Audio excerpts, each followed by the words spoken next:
Hello, everyone. I hope that you're doing amazing wherever you are in the world. My name is Boom Shikha, and I welcome you to my channel. As always, I'm so grateful that you're listening, subscribing, and commenting. I really appreciate support. And in this one, I wanted to answer a question that a viewer asked me recently, I believe recently, and I've written it down as, are INFJs really that much more unique and weird than other types, most other types? Or do we just embrace our weirdness more than other types more easily? And I thought that was a really interesting question, a really fascinating question for me particularly because I feel like in general, INFJs are constantly thinking about their weirdness, their quirks, the fact that they are odd in certain fashion, that they are not exactly the same as a lot of other types or the people around them. We're constantly talking about it with other people. We're constantly talking about it with ourselves, constantly journaling about it, constantly doubting ourselves for it. That's one of the main things that comes up over and over again for me when I first meet a new INFJ on my channel is that, all of a sudden they feel like it's not weird anymore. They're not weird anymore. They're normal. There are other people like them out there. It suddenly makes them feel like they're home. It makes them feel like they're not alone, as I said. And that loneliness disappears, which is a big deal for a lot of INFJs. That loneliness that is there because of the fact that they have these weird quirks and they feel so alone and different from the people around them.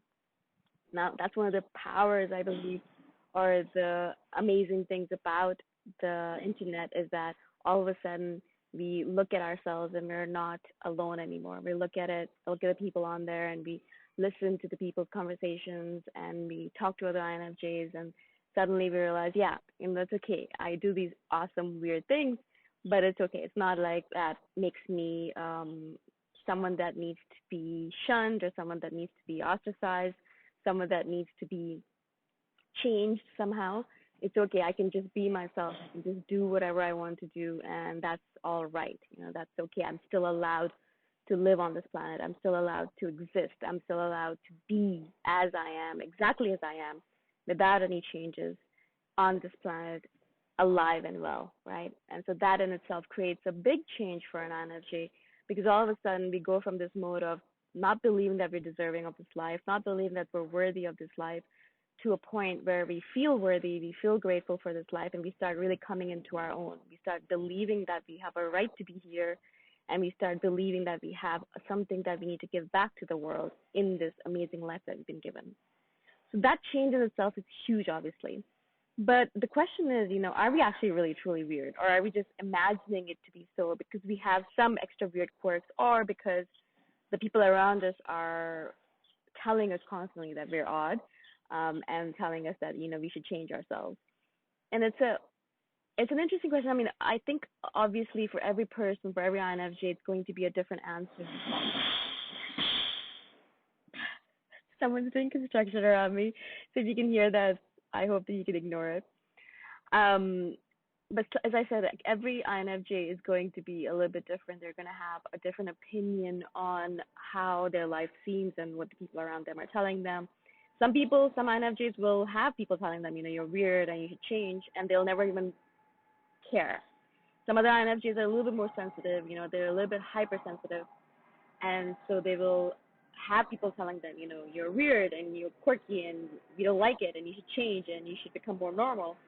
And it'll really hurt them, and they'll really change. They'll try to really remove all of these weird quirks from themselves and try to be normal as much as possible, right? Which is impossible, obviously. So eventually they'll give up on the whole situation, and they'll just think that it's better for them to be alone rather than being around people who are constantly telling them to change. Or they'll find a community of INFJs and realize, yeah, it's okay. A lot of people out there are like that, and it's fine for them to be the way they are. I would just share what it was in particularly in my case. The only reason that I knew that I was weird or different or had these weird quirks was because people told me. In general, if I was by myself, as I said, like if I was on my own, playing by myself, or doing my own thing, reading my books, mostly reading my books. I spend most of my time reading books. So as long as I was on my own, as long as I was doing my own thing, it didn't matter. I didn't actually even think about the fact that I am a weirdo in some sense or another. It didn't come across to me. It wasn't something that I paid attention to. It wasn't on the top of my psyche. It wasn't the top of my mind. it didn't really matter to me. It was something that was inconsequential in the general scheme of things because I was living my life the way I wanted to, and I was okay with that. The only time that I, as I said, was affected by it or really affected by it, would I say, was when I was told that by my family, particularly my parents. My siblings mostly just took my quirkiness as it came and kind of like just took it as like, oh, this is our older sister and this is how she is. Even now, my sister's constantly telling other people about me and how I live my life, and they look at her like, oh my God, I think you're just crazy, but she accepts me in her own awesome way, and my parents do as well now. But in the past, when I was younger, and they were younger too, and I think they were trying to really realize their position on the planet as well, and so they would look at me, the way I lived my life, the way I had social or lack of social relationships, the way I was interested more in spirituality than money. A lot of the random things they would look at and they would say, well, if you want to live in this world, if you want to adjust to it, if you want to have friends and if you want to be accepted, by society in general, you're gonna have to change a lot of different things. And that was the only time when I would look at myself and be like, oh, right, okay, cool. I've never thought about it that way. I never imagined that I would have to adjust myself in order to adjust into this world because a lot of the books that I would read, a lot of the stories that I would read, in that the heroes and heroines, they did their own things. They were themselves and they were still accepted. And actually, in fact, they were lauded for it. They were given accolades for it. They were put on positions of pedestal, like positions of high power and authorities. Obviously, these are stories, these are fantasies, and these are perhaps not based on reality sometimes. But in general, I imagined when I was living in my dream world, in my imaginary storyland, that I could be whoever I wanted to be, and I would still be able to live in this world and be accepted as I was. I wouldn't have to change too much. And then obviously my parents would drag me back down to earth, of course, in a good way because they wanted to protect me. And they would say, "This is how you need to be. If you need to balance yourself out. If you want to live in this world and be accepted. If you want to live a peaceful life, if you want to make money and actually have a good life on this planet, if you want to get a job, if you want to, all that stuff that we need to do in order to live on this planet." And they would tell me this, and I'm like, all right, yeah, cool. So that's when I would actually get that inclination that, all right, cool, the way I think is not normal, and I need to adjust my thinking and my lifestyle according to what societal tenets are. That's the only time that would happen for me. And so I don't know if it was necessarily that I was extra weird or extra quirky. I don't think that is the case. I think what happens with INFJs is that we spend more time in self-reflection and self-contemplation. I think more time than other people do, really. I think we're actually a little bit self-obsessed. We're constantly learning about ourselves, constantly trying to learn more about ourselves. The more we learn about ourselves, the more we want to learn. I think know thyself would definitely be the main motto of every INFJ that's on the planet. So I would imagine that one of the reasons why, if you would imagine that you are a little bit extra weird or extra different from other people, from other types, is only because you know yourself better. Most people will spend more time in sensing mode. Most people will spend more time, looking at the world and learning about the world and being in the real world rather than being in their heads, being in their imaginary world, or being in their self-reflection mode, right?